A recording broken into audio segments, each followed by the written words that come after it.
Garden નજીક આવેલ શંકર સુવન હનુમાનજી મંદિરે 24 કલાકના અખંડ હનુમાન ચાલીસાના પાઠ યોજાયા હતા.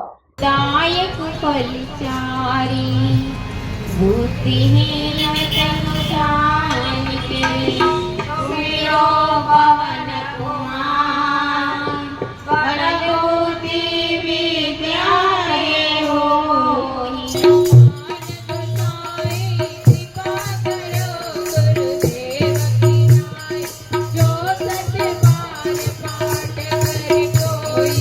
શનિવારે સવારથી શંકર સુવન હનુમાનજી મંદિરે અખંડ હનુમાન ચાલીસાના પાઠ શરૂ થયા હતા.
કલાકના અખંડ હનુમાન ચાલીસાના પાઠમાં ભાવિકો બહોળી સંખ્યામાં જોડાયા હતા.